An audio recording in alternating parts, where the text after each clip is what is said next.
música normalmente, usted va a saber a lo que me estoy refiriendo. Hay música que es 100% comercial, ¿verdad?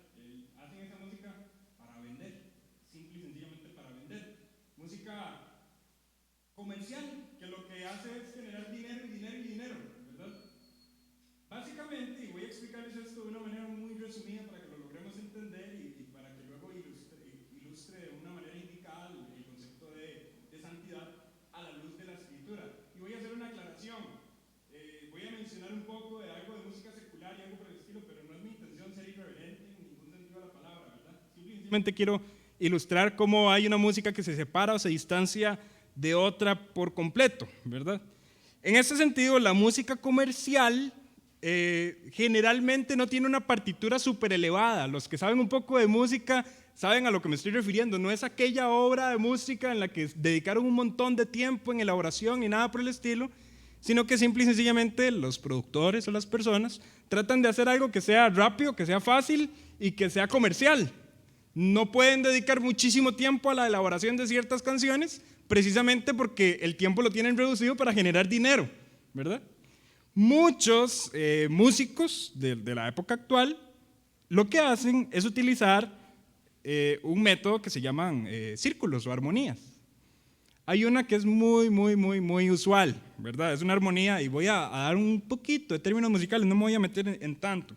Un acorde de fa menor, un acorde de re mayor, un acorde de la mayor y un acorde de mi mayor. Y eso lo repiten durante toda la canción, y simple y sencillamente le agregan un adorno por aquí, una melodía por allá, un efecto por aquí, otro efecto por allá, y sale una canción bastante comercial. Voy a ponerles un ejemplo de esto y vean lo interesante. Hay una canción que es ya bastante viejita, es una canción que salió en el año 2003, si yo no me equivoco, pero a pesar de ser vieja, marcó una tendencia en YouTube hace algunos años, ¿verdad? Llegó al punto, y voy a darle esta cifra, llegó al punto que tenía 1 millón de visualizaciones cada 2 días. 1 millón de visualizaciones cada 2 días. ¿Se imaginan esa locura? ¿Verdad? Una canción que tenga 1 millón de visualizaciones cada 2 días. Y básicamente se concentraron en este círculo: un fa sostenido, un re, un la y un mi. Y hacían una melodía por ahí, es un grupo de rock, ¿verdad? Entonces hacían una melodía de...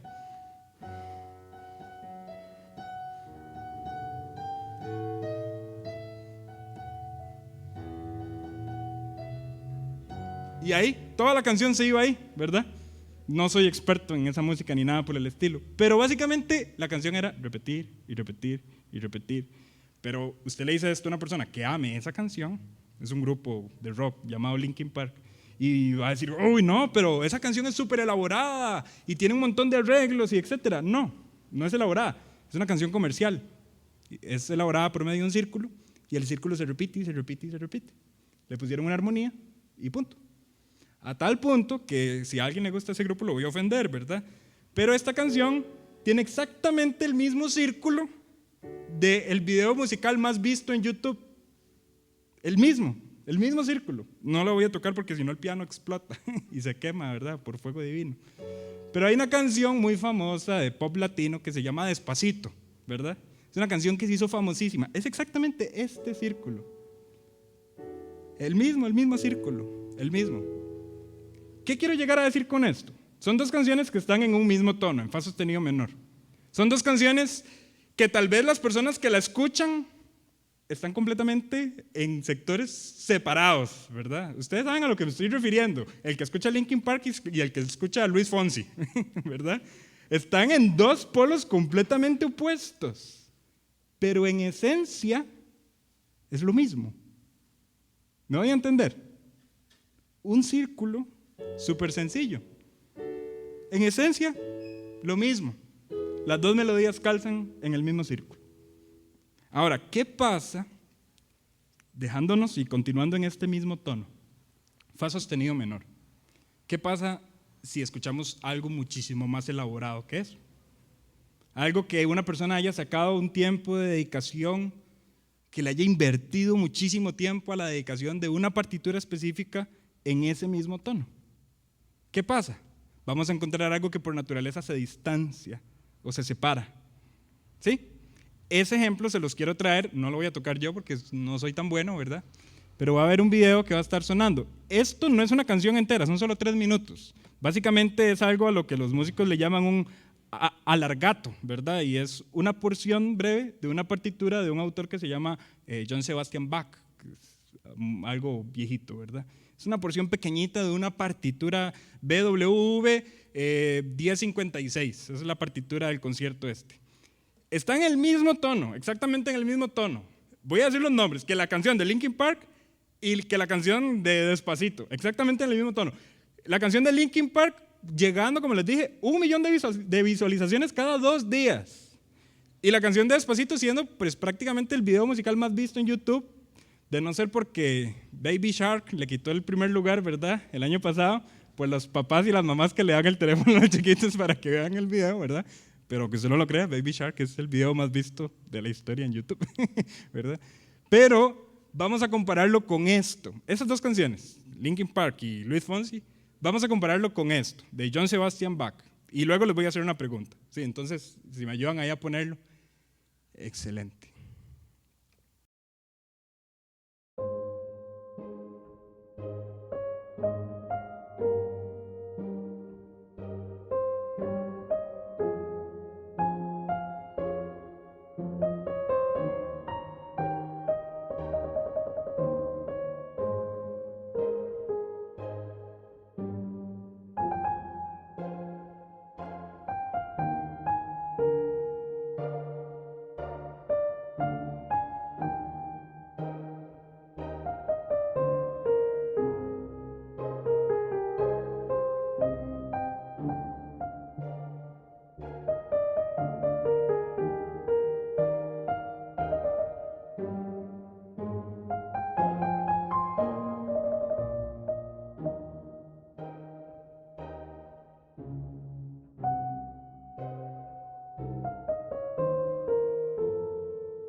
Si yo les preguntara si esa canción le suena a alguna otra canción que usted haya escuchado,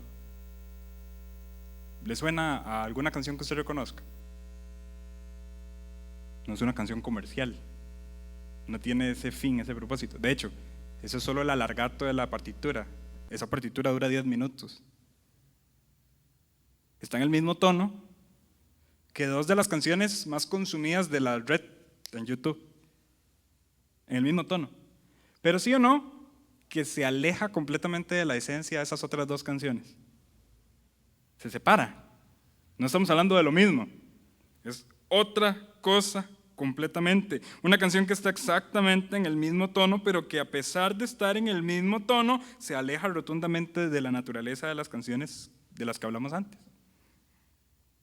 Podríamos decir que hay una separación abismal entre esta canción y las otras dos que mencionamos, que están basadas en un círculo repetitivo que es el mismo círculo.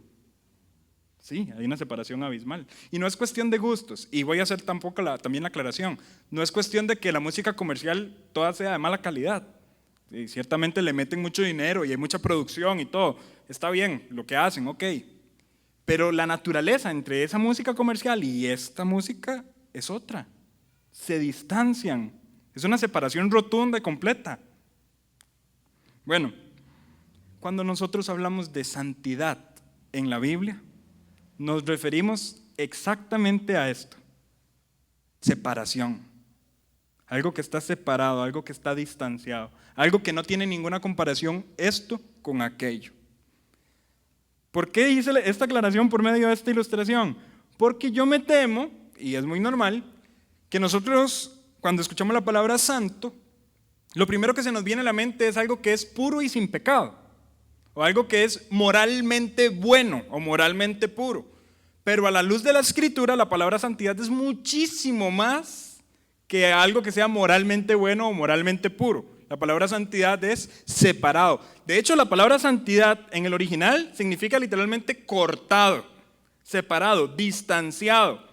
Por eso habían objetos en el Antiguo Testamento que eran considerados o declarados o ungidos como santos, ¿verdad? Instrumentos santos que eran separados de cualquier otro instrumento para ser usados para otro fin y otro propósito completamente distinto. Bueno, Johann Sebastian Bach está abismalmente separado de Linkin Park y de Luis Fonsi. ¿Sí o no? Ustedes lo vieron con sus propios ojos. Y de nuevo, no es cuestión de gusto. Usted se mete en YouTube y esta canción de Johann Sebastian Bach usted la va a encontrar por guitarristas profesionales y no en piano. No es cuestión de gustos, es cuestión de la calidad de la partitura. Es una obra de calidad comparada con otra obra que es, y voy a usar esta palabra, una obra común. Las otras dos que mencionamos al principio, que se basan en un acorde repetitivo, son obras comunes, canciones comunes. Pero esta otra obra se distancia de la común. Y voy a hacer aquí un paréntesis histórico. Ya nada más porque no me lo puedo dejar para mí mismo, tengo que decirlo. Johann Sebastian Bach, al final de sus partituras, ponía una firma, ¿verdad?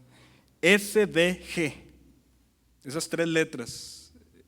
Siempre firmaba al final de las partituras esas letras. Esas letras corresponden al latín Soli Deo Gloria. Solo a Dios la gloria. Y Johann Sebastian Bach básicamente se enfocó en que toda su obra musical fuera hecha para la gloria de Dios. Probablemente también esto alimenta más el hecho de que la naturaleza de esa música esté completamente distanciada de la naturaleza de la música comercial. Cuando decimos entonces que Dios es santo, decimos que Dios está separado de todo y que nada se le compara.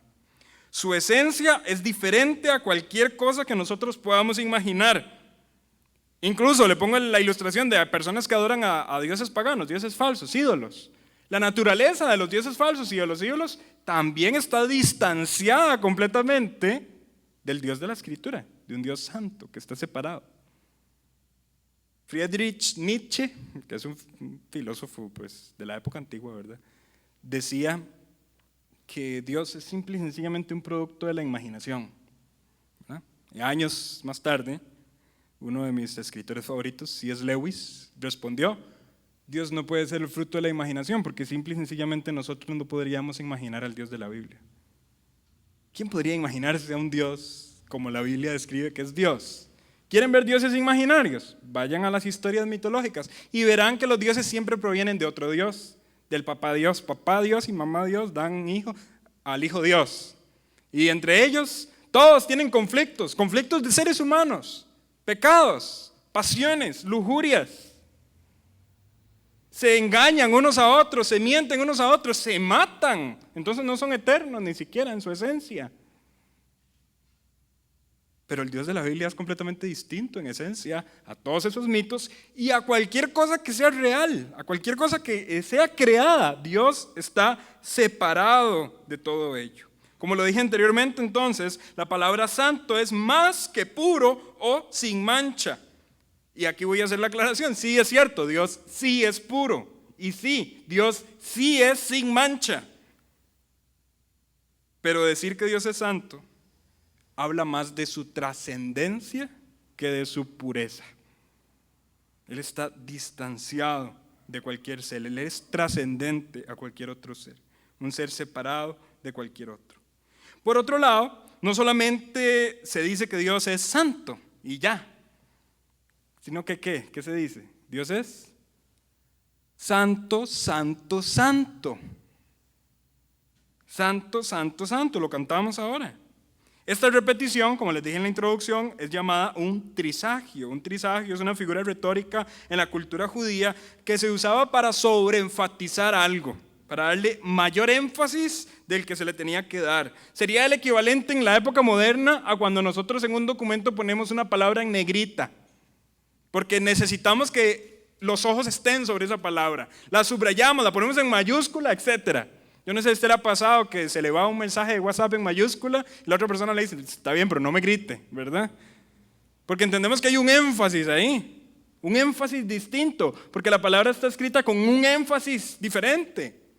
Bueno, cuando en la cultura judía una palabra se repite 3 veces o una frase se repite 3 veces, hace referencia entonces a un énfasis. El profeta Jeremías en algún momento estuvo reprendiendo a un pueblo de Israel, un pueblo rebelde, un pueblo que estaba cometiendo pecados. Pero este pueblo se escondía en una promesa de Dios. Se escondía que Dios había dicho que el templo nunca iba a ser destruido. Entonces el pueblo de Israel respondía, templo de Jehová, templo de Jehová, templo de Jehová. Y en algún momento Dios dijo, no le hagan caso a esos mentirosos que se esconden detrás de templo de Jehová, templo de Jehová, templo de Jehová. Es un énfasis. Bueno, en ese sentido, cuando la Escritura dice que Dios es santo, santo, santo, se está haciendo un énfasis en este atributo suyo. Por eso, los teólogos generalmente le llaman a la santidad de Dios el atributo esencial. Aunque no creemos que hayan atributos más importantes que otros, y esto vale la pena explicarlo, sí es cierto que la santidad es un atributo esencial, porque la esencia de la santidad está en sus demás atributos. ¿Sí? No estamos diciendo que la santidad es un atributo más importante que los demás, no necesariamente, sino que la esencia de la santidad cubre todos los demás atributos de Dios. Por ende, podemos hablar de que el amor de Dios es santo, de que la misericordia de Dios es una santa misericordia. Podemos hablar de que la justicia de Dios es una justicia santa. ¿Se imaginan ustedes un Dios que fuera todopoderoso, omnisciente, omnipresente, pero que no fuera santo? ¿Qué tendríamos? Un monstruo. Una persona o un Dios, o un ser que actúe a su placer. Pero Dios es santo, santo, santo, distanciado de cualquier otro ser. Por otro lado, el trisagio también puede estar haciendo referencia a un Dios que es un Dios trino. Nosotros creemos en una trinidad. Acompáñenme un momento a Salmo capítulo 99. Salmo capítulo 99.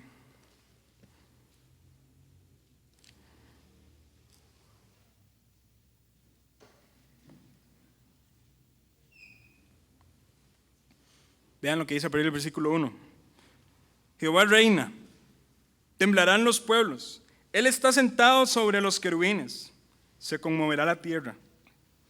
Jehová en Sión es grande y exaltado sobre todos los pueblos. Alaben tu nombre, grande y temible. Él es santo. Y la gloria del Rey ama el juicio, y tú confirmas la rectitud, y tú has hecho a Jacob juicio y justicia. Exaltad a Jehová nuestro Dios y postraos ante el estrado de sus pies. Él es santo. ¿Leyeron? Él es santo, Él es santo. Lo afirma, lo afirma. En el versículo 9 lo repite de nuevo. Exaltad a Jehová nuestro Dios y postraos ante su santo monte, porque Jehová nuestro Dios es santo. Bueno, claramente a la luz de este texto podemos llegar a una conclusión. El Padre de las personas de la Trinidad, el Padre es santo.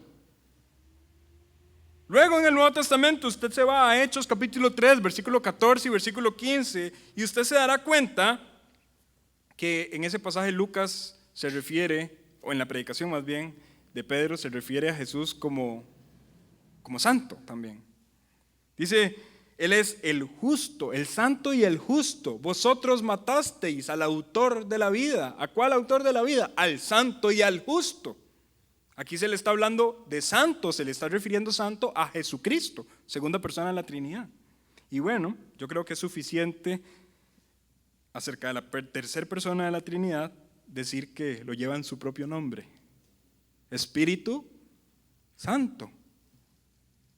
Y es suficiente evidencia para hablar de que la Escritura cataloga al Espíritu como santo, porque lo lleva en su propio nombre. Bueno, el Trisagio entonces también podría estar hablando acerca de la santidad de la Trinidad. Se afirma que Dios es santo, santo, santo. Y esta afirmación se hace tanto en el Antiguo Testamento como en el Nuevo Testamento. Y entonces, esto es lo que vamos a hacer a continuación. Vamos a ver las dos menciones del Trisagio, en Isaías y en Apocalipsis. Acompáñenme a Isaías capítulo 6. Isaías capítulo 6. A partir del versículo 1 de Isaías capítulo 6.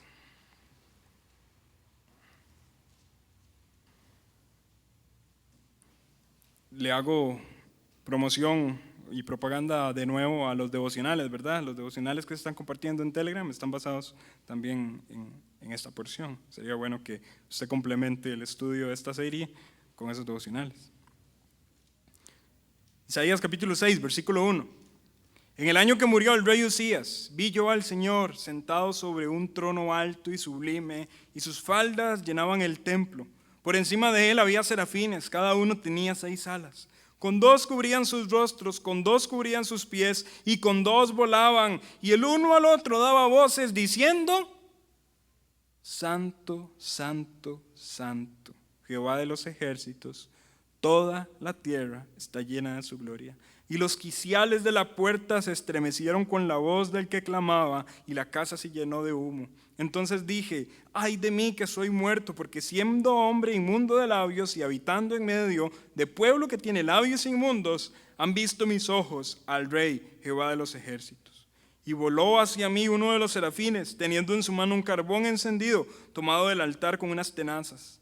Y tocando con él sobre mi boca, dijo: he aquí que esto tocó tus labios, y es quitada tu culpa y limpio tu pecado. Después oí la voz del Señor que decía: ¿a quién enviaré? ¿Y quién irá por nosotros? Entonces respondí yo: heme aquí, envíame a mí.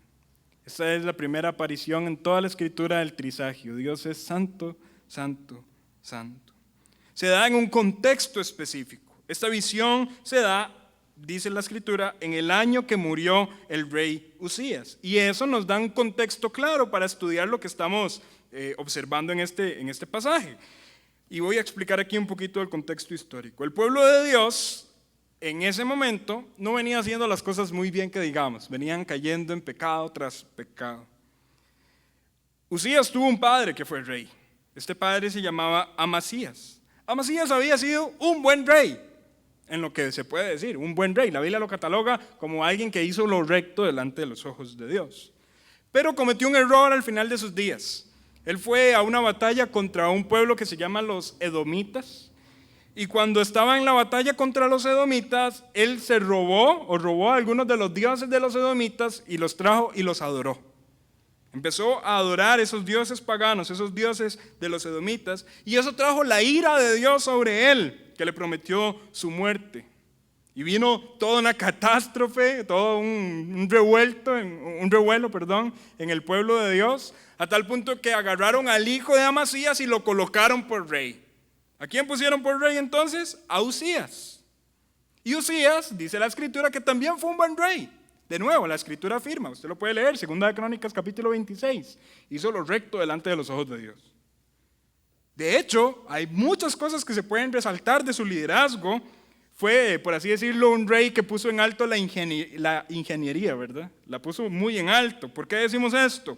Porque edificó torres, edificó cisternas para que hubiese agua, porque tenían gran cantidad de ganado.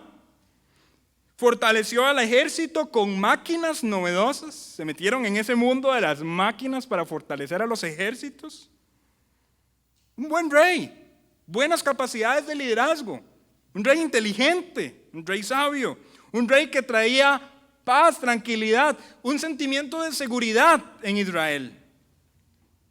Sin embargo, al final, Uzías fue orgulloso. Orgulloso porque intentó realizar una labor que no le correspondía, una labor sacerdotal. Intentó prender o quemar el incienso dentro del templo y esa labor no le correspondía a él, le correspondía a los sacerdotes. Dentro del templo los sacerdotes lo encaran y le dicen: Uzías, ¿usted qué está haciendo? Esa no es responsabilidad suya. Uzías sigue en su soberbia, pero en ese momento Dios envía lepra en su frente. Allí mismo en el templo. Uzías se da prisa para salir, los sacerdotes se dan prisa para sacarlo del templo. Y Uzías básicamente terminó sus días relegado en una casa completamente apartada, muriendo de lepra. Por su orgullo. Y murió así, de lepra. Ahora, pónganse a pensar en esto. Era un rey que traía estabilidad, era un rey que traía calma, era un rey que traía un sentimiento de protección. Y en ese año, el rey muere.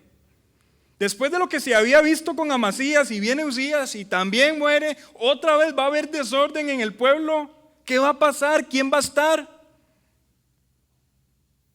Personas podrían preocuparse: nos va a ir mal, porque no hay rey, porque no está Uzías, porque Uzías murió, porque Uzías fue orgulloso, porque él fue desobediente. Bueno, eso también ilustra un poco cómo se comportaba el pueblo. El pueblo estaba cayendo exactamente en los mismos pecados. No tengo el tiempo para exponerlo, pero antes de Isaías 6, lógicamente está Isaías 1, 2, 3, 4 y 5, ¿verdad? Si usted lee esos capítulos, usted se dará cuenta cómo el profeta Isaías señala al pueblo de Dios sus pecados. Estaban cometiendo pecado. Un pueblo que era frío, un pueblo que era mediocre espiritualmente hablando. Pero cuando muere Uzías y se inaugura este tiempo de incertidumbre y este tiempo de dudas, Dios le muestra a Isaías que Él tiene control universal de absolutamente todo. ¿Por qué? Porque Él está sentado en un trono alto y sublime. No hay ningún trono humano que se compare al trono de Dios. Y Dios está sentado en el trono. Dice literalmente la escritura que las faldas de su traje llenaban el templo. Esto es una muestra del absoluto poder de un rey majestuoso. ¿Se imaginan? Toda esa tela llenando el templo por completo. Un Dios completamente majestuoso que nadie se puede igualar a Él. Reyes terrenales tratan de mostrar su majestuosidad por medio del tamaño, de la amplitud, de la tela de sus trajes. En el tiempo antiguo, reinas trataron de hacer trajes inmensos, donde necesitaban más de 6 personas que les ayudaran para llevar la tela que llevaban detrás. Pero el traje, la tela que viste el rey que está sentado en el trono alto y sublime, es una tela que cubre, que llena todo el templo. No hay ningún rey como este rey. Y en medio de la escena se escucha un canto de unos seres angelicales bastante misteriosos. Y este canto dice: Santo, santo, santo, Jehová de los ejércitos, toda la tierra está llena de su gloria. Y lo primero que llama la atención en esta escena es los seres que están cantando. ¿Quiénes son? Se les llama serafines. Esta es la única ocasión en que se mencionan serafines en toda la escritura. Solo en Isaías capítulo 6 se mencionan serafines, nada más. Son seres que literalmente arden en fuego. Voy a hacer aquí una aclaración. Si usted ha visto pinturas de la época renacentista, ¿verdad? O estas pinturas que tratan de ilustrar las verdades de la Biblia, generalmente, yo no sé qué pasaba con la imaginación de esas personas, ¿verdad? Pero yo no sé si usted ha visto las figuras de ángeles que son como chiquitos, gorditos, con un colochito machito, que se les ve la pancita y los rollitos en los bracitos, ¿verdad? No se imaginen a los serafines así, definitivamente no. Es más, no se imaginen a ningún ángel así, no es así. Pero los serafines tienen algo particular, algo que vamos a estar mencionando en este momento. La palabra serafín proviene de una palabra en hebreo, seraf, y esta palabra significa arder. Es la misma palabra que describe unas serpientes que envió Dios. Yo no sé si se recuerda este relato en el libro de Números. Literalmente dice, serpientes ardientes envió Dios para castigar a su pueblo cuando el pueblo estaba murmurando contra Moisés. ¿Se recuerdan de la historia? Sí. Y que lo que tuvieron que hacer es, Moisés llegó y dijo, Señor, por favor, etc. Y Moisés siempre intercediendo por el pueblo, ¿verdad? Entonces Dios mandó a que hubiese una serpiente de bronce que estuviese enrollada en una vara, ¿verdad? Y todos los que volvían a ver entonces eran sanados de la picadura de estas serpientes ardientes. Bueno, esa misma palabra, ardiente, es la palabra en hebreo seraf. La palabra serafín significa un ser que arde. Así que si nos apegamos a la interpretación de la palabra serafín, estamos hablando de un ser envuelto completamente en fuego, un ser que está ardiendo. Y este ser misterioso, que arde en fuego, tiene 6 alas. Dice literalmente que estas alas tenían una función, ¿verdad? Cubrir sus rostros y cubrir sus pies por la santidad que irradiaba el Señor. Y teniendo ellos estas 6 alas, usted puede leer en el versículo 2 dónde estaban ubicados los serafines. Dice el versículo 2 en la primera parte, por encima de él.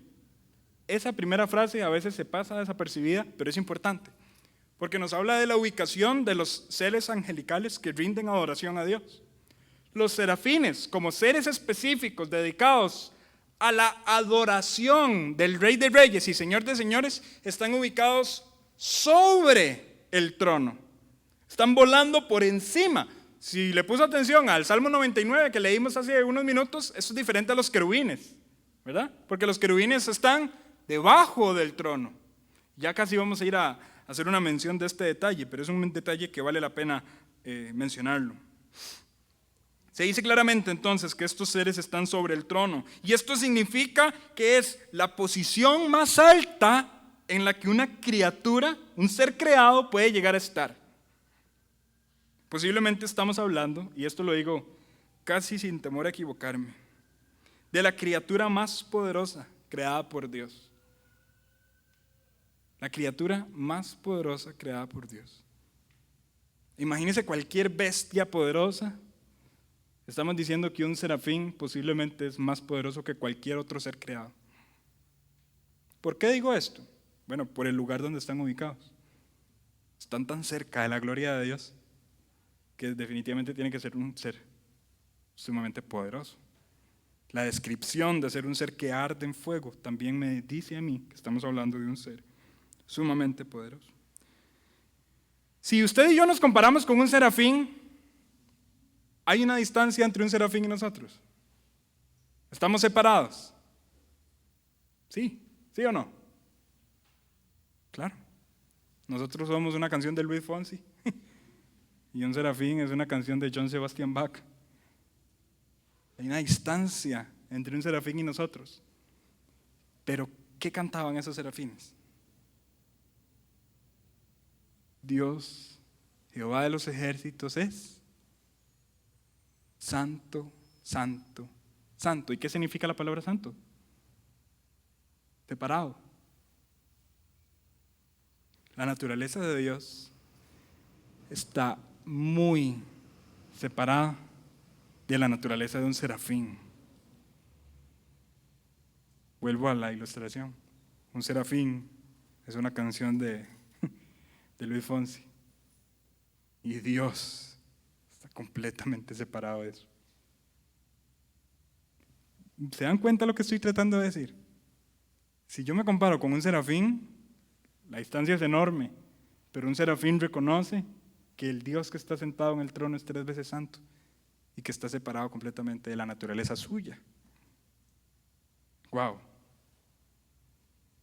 Cuando yo estaba haciendo esta predicación, lo único que se me venía a la mente es: Señor, perdón por malinterpretar lo que significa el hecho de que tú seas santo, porque a veces lo tomo como algo tan a la ligera. Cantar que Dios es santo, santo, santo debería afectar profundamente nuestras emociones como sus hijos.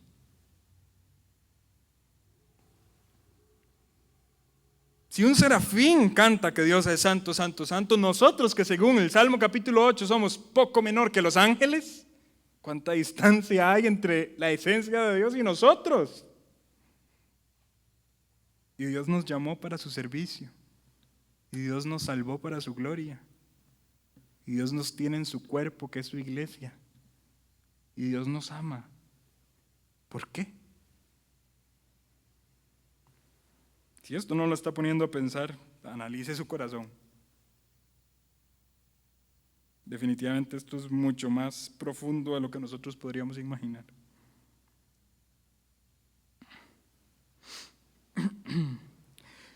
Precisamente por esta conclusión de los serafines, Isaías hizo la siguiente afirmación: ay de mí, soy hombre muerto. O sea, si semejantes seres divinos están diciendo que Dios es santo, santo, santo, e Isaías está en una visión donde está ahí, de pie, la conclusión de Isaías fue inmediatamente: soy hombre muerto. Soy hombre muerto. Voy a entrar aquí en un detalle interpretativo. Vean lo que dice el versículo 4. Los quiciales de las puertas se estremecieron con la voz del que clamaba, y la casa se llenó de humo. E inmediatamente viene el versículo 5 donde dice: entonces dije, ay de mí que soy muerto. Ay de mí que soy muerto. El temor de Isaías tuvo que haberse acrecentado, tuvo que haber incrementado en el momento en que él sintió un temblor. Y aquí vámonos a unos detalles geológicos, ¿verdad? Pero está temblando en el cielo. Si usted analiza el asunto geológico, el poder que se necesita para que este temblor ocurra, porque sabemos que los temblores ocurren por fallas terrenales, ese poder tuvo que haber sido algo descomunal. Bueno, tembló, y esto acrecentó eso que sintió Isaías, ese temor por su vida. Y lo que les decía, que me voy a meter en detalle interpretativo, muchos creen que el temblor lo generó el canto de los serafines. Del todo no es tan descabellado esa interpretación, teniendo en cuenta que los serafines son seres tan poderosos como lo que hemos estado diciendo. Pero yo me voy por la otra inclinación, o me inclino más bien por la otra interpretación. Yo no creo que este temblor se haya originado por el canto de los serafines. Yo más bien creo que este temblor lo ocasionó la misma voz de Dios. La voz de Dios. Ahora, ¿por qué existe este dilema? Por algunas versiones de algunas traducciones bíblicas. Cuando usted lee este pasaje en la Nueva Versión Internacional, literalmente el pasaje dice: al sonido de sus voces. Vean que el versículo 4 viene inmediatamente después del versículo 3. En el versículo 3 dice: uno al otro decía, santo, santo, santo, Jehová de los ejércitos. Y que en Nueva Versión Internacional, en el versículo 4, inmediatamente diga: al sonido de sus voces se estremecieron los umbrales de las puertas. Interpretamos inmediatamente que lo que generó el temblor era la voz de los querubines, de los serafines, perdón, que decían santo, santo, santo. ¿Sí o no? ¿Están conmigo, muchachos? Sí. Pero si nosotros nos vamos a Reina Valera 1960, que es lo que estamos leyendo, dice: con la voz de el que clamaba. Claramente aquí el contexto tiene una leve diferencia, una diferencia entre la pluralidad y entre la singularidad. En Nueva Versión dice sus voces, pero en Reina Valera dice la voz del que clamaba. Eso es una diferencia de traducción, en el sentido plural y en otra en el sentido singular. Ahora bien, Generalmente las mejores traducciones de la Biblia son aquellas que se apegan a algo que se llama equivalencia formal. Equivalencia formal significa que las personas que tradujeron la Biblia iban palabra por palabra y no párrafo por párrafo ni texto por texto, ¿sí? Entonces, ¿qué dicen las otras versiones que también se apegan a una traducción formal? Bueno, la Biblia de las Américas dice la voz del que clamaba. Y un caso muy interesante es la Biblia King James, la versión en inglés.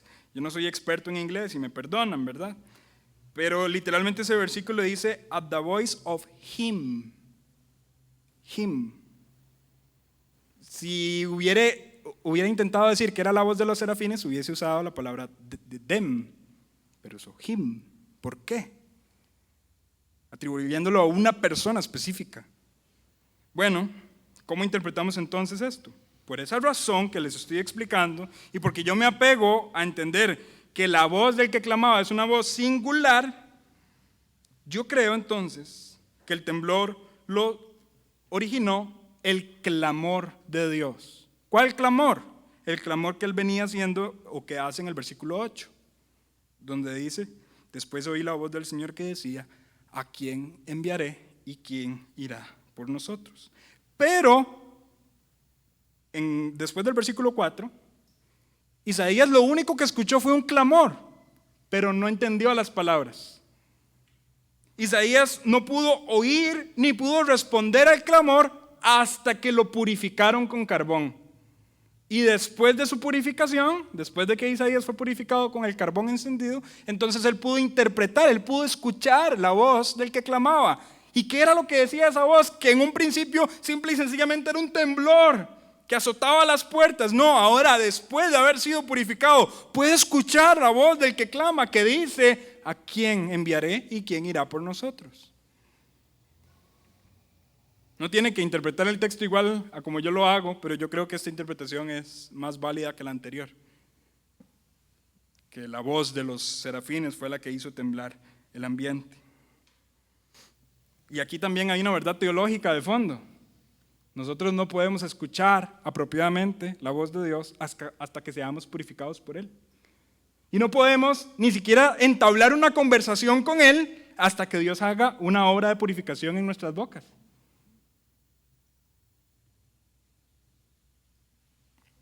Y esta fue la gloriosa santidad que Isaías vio.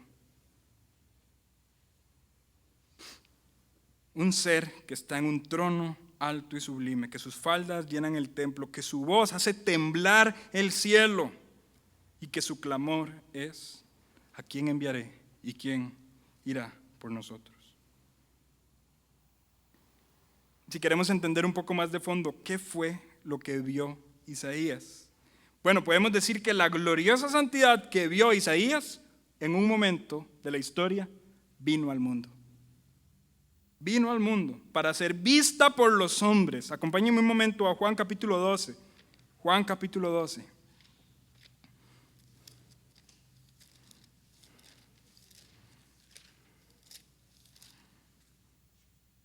Juan capítulo 12. Vamos a leer desde el versículo 36. Juan 12, 36. Entre tanto que tenéis la luz, creed en la luz para que seáis hijos de luz. Estas cosas habló Jesús y se fue y se ocultó de ellos. Pero a pesar de que había hecho tantas señales delante de ellos, no creían en él, para que se cumpliese la palabra del profeta Isaías que dijo, Señor, ¿quién ha creído nuestro anuncio y a quién se reveló el brazo del Señor? Eso está en Isaías 53, pero no termina acá, sigue diciendo, versículo 39. Por esto no podían creer, porque también dijo Isaías, cegó los ojos de ellos y endureció su corazón para que no vean con los ojos y entiendan con el corazón y se conviertan y yo los sane. Eso está en Isaías 6. E inmediatamente después, ¿qué dice? Isaías dijo estas cosas cuando vio su gloria y habló acerca de él. ¿De quién? De Jesús, al que no creían estas personas a pesar de haber visto sus maravillas. Muchachos, ¿se dan cuenta de esto? La gloriosa santidad que Isaías presenció La santidad que llenaba el trono, que sus faldas llenaban el templo, la santidad que hizo temblar el cielo, la santidad que hacía que seres majestuosos llamados serafines, ardiendo en todo su cuerpo, tuvieran que cubrirse su cara y sus pies por la santidad que irradiaba ese trono. Esa santidad vino al mundo y se llamaba Jesús. Esa santidad quería que nosotros lo viéramos a Él. Vino listo para purificar nuestras bocas y que nosotros pudiésemos escuchar su voluntad y que nosotros pudiésemos entablar una conversación con Él. De la misma manera en que Isaías fue purificado para poder tener una relación con Dios.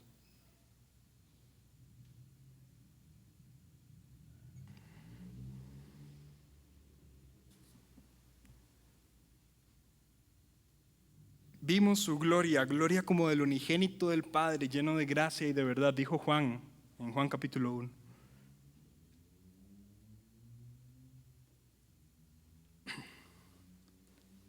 El autor de Hebreos dice, puestos los ojos en Jesús, el autor y consumador de la fe. Usted y yo podemos ver por nuestra naturaleza redimida, si somos hijos de Dios, la misma santidad que llenaba el templo en la visión de Isaías. Y podemos tener una conversación con ese Dios. Dios, que los serafines tienen que cubrirse sus rostros por la santidad que hay en Él. Y a veces usted y yo lo dejamos en segundo plano.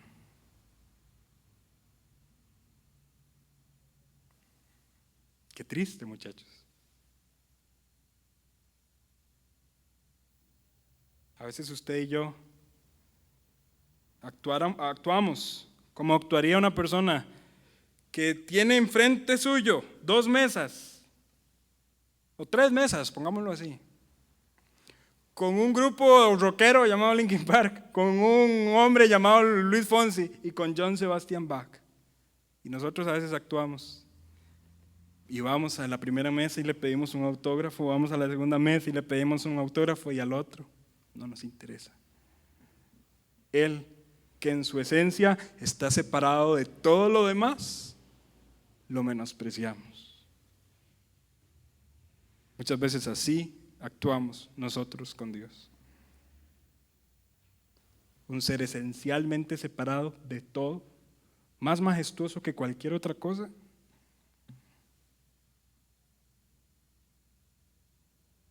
Y nosotros lo dejamos de segundo plano. Cuidado. Es increíble que el santo adorado en el cielo, Jesucristo, haya sido el santo asesinado en la tierra.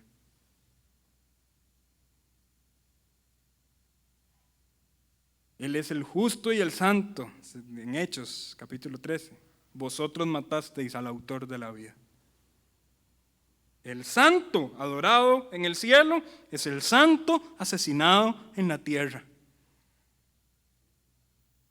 Esto es una muestra de la gravedad del pecado de la incredulidad, ya que el incrédulo toma por común a alguien que es 3 veces santo.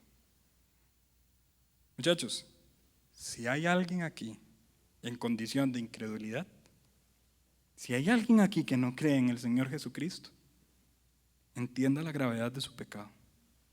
Usted está tratando como común lo más majestuoso que existe. Y por eso la paga de su pecado es una paga eterna.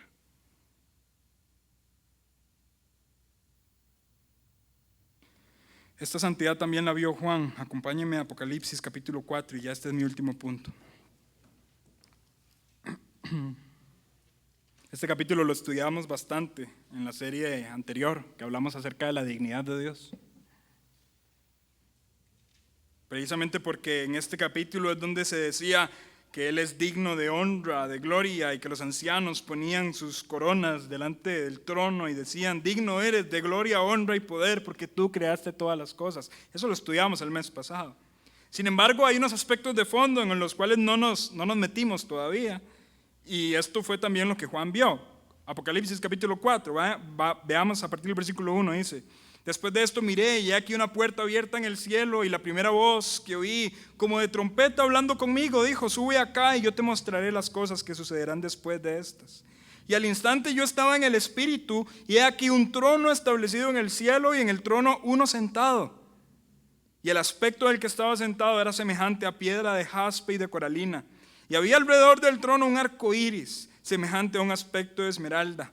Y alrededor del trono había 24 tronos, y vi sentados en los tronos a 24 ancianos, vestidos de ropas blancas, con coronas de oro en sus cabezas. Y del trono salían relámpagos y truenos y voces. Y delante del trono ardían 7 lámparas de fuego, las cuales son los 7 espíritus de Dios. Y delante del trono había como un mar de vidrio semejante al cristal. Y junto al trono y alrededor del trono, 4 seres vivientes llenos de ojos, delante y detrás. El primer ser viviente era semejante a un león, el segundo semejante a un becerro, el tercero tenía rostro como de hombre, y el cuarto era semejante a un águila volando. Y los 4 seres vivientes tenían cada uno 6 alas, y alrededor y por dentro estaban llenos de ojos, y no cesaban día y noche de decir: santo, santo, santo es el Señor Dios Todopoderoso, el que era, el que es y el que ha de venir. De nuevo, santo, santo, santo. El trisagio vuelve a aparecer con algunas similitudes y algunas diferencias entre un contexto y otro. Entre las similitudes podemos mencionar que ambos se dan en el contexto de una visión. Isaías tuvo una visión, Juan tuvo una visión.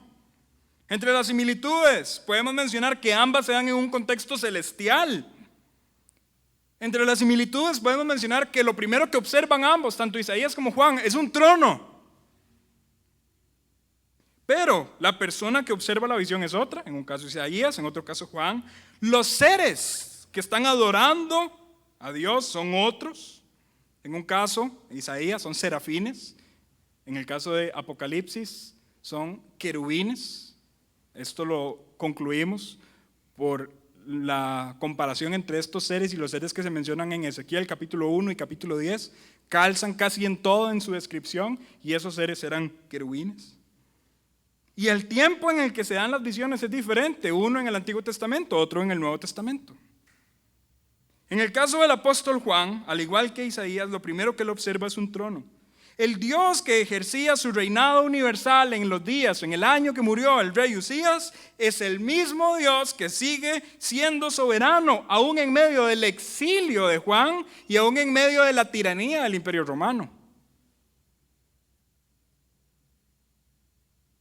Se mencionan los ancianos, de los que ya habíamos hablado anteriormente, quienes entregan las coronas delante del Señor.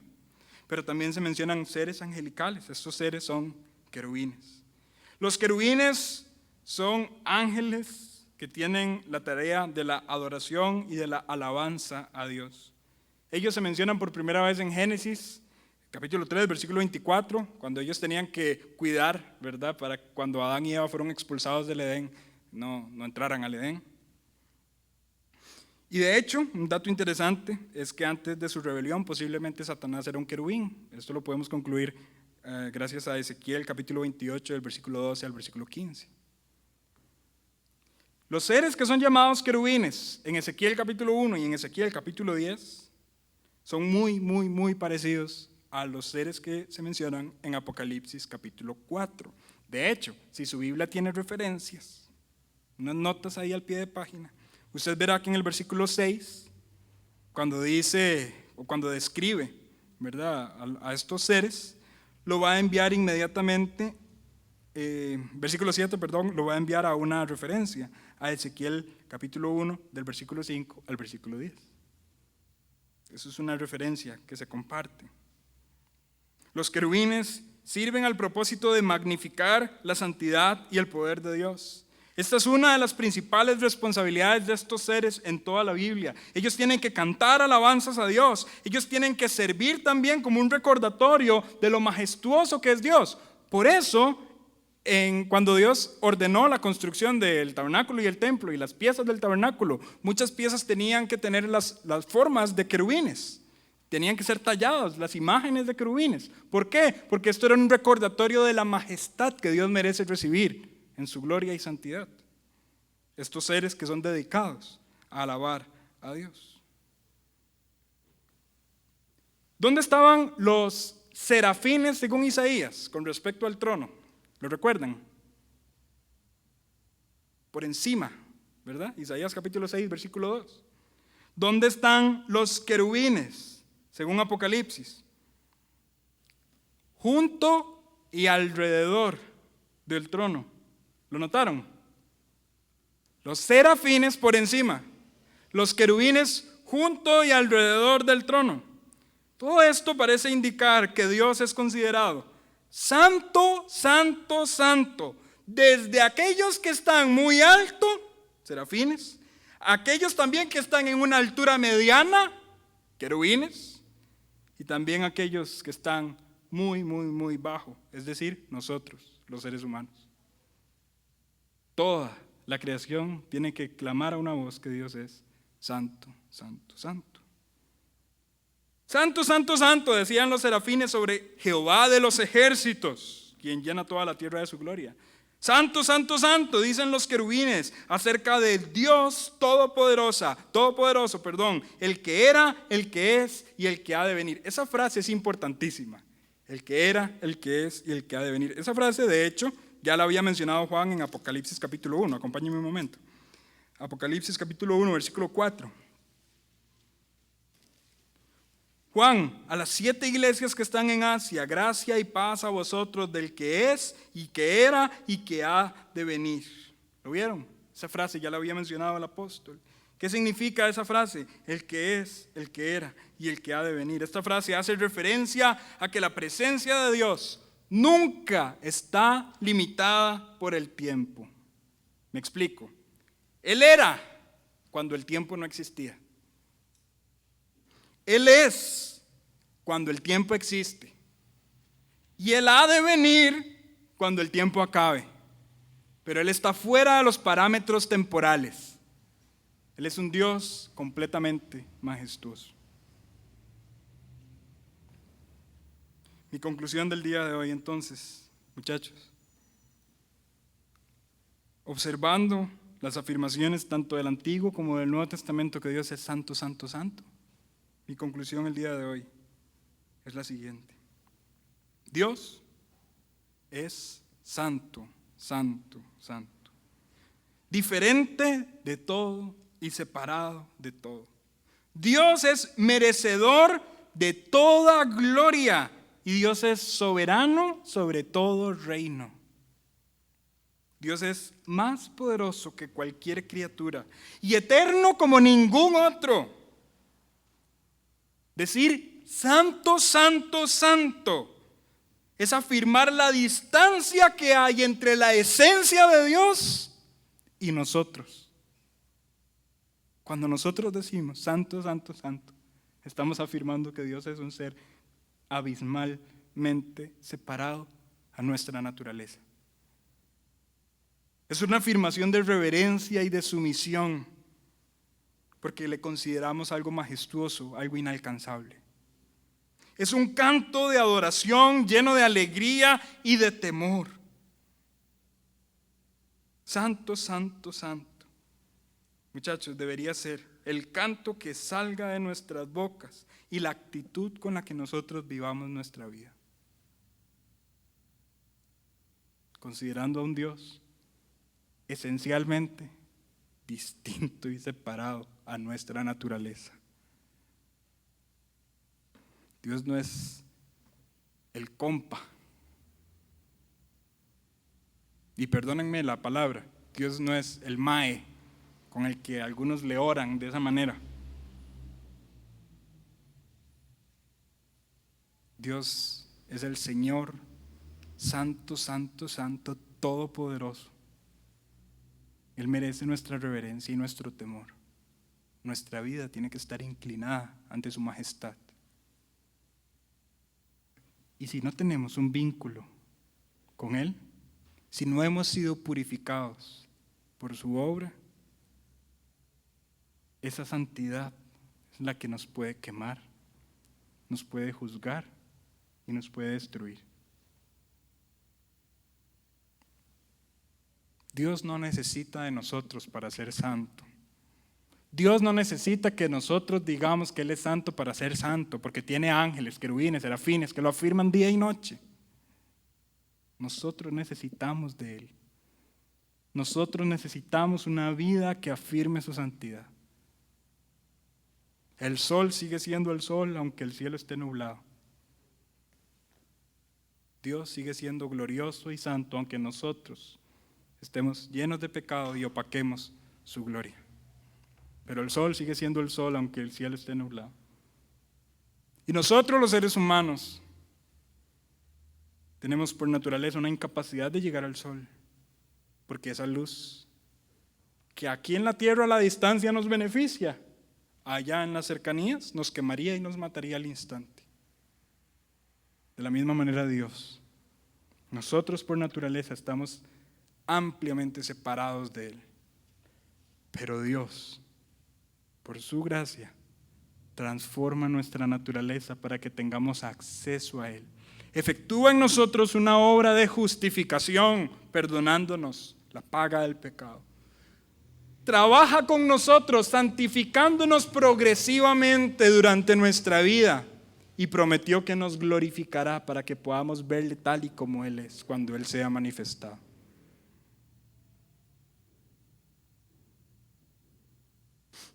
Vamos a poder verlo y decir, como dijeron los serafines y los querubines, santo, santo, santo, entendiendo lo que ser santo, santo, santo significa. Hoy deberíamos anhelar decirle a Dios, santo, santo, santo. Amén. Vamos a orar para terminar y inmediatamente después de que oramos, vamos a cantar santo, santo, santo. Yo creo que lo amerita, ¿verdad? Inclinen su cabeza, cierren sus ojos. Señor, reconocemos con humildad que eres un ser distinto a nosotros. En tu esencia, un ser abismalmente separado a nuestra naturaleza. No te puedes comparar con nada ni con nadie. Incomparable, inmenso, maravilloso, temible, glorioso, santísimo, majestuoso.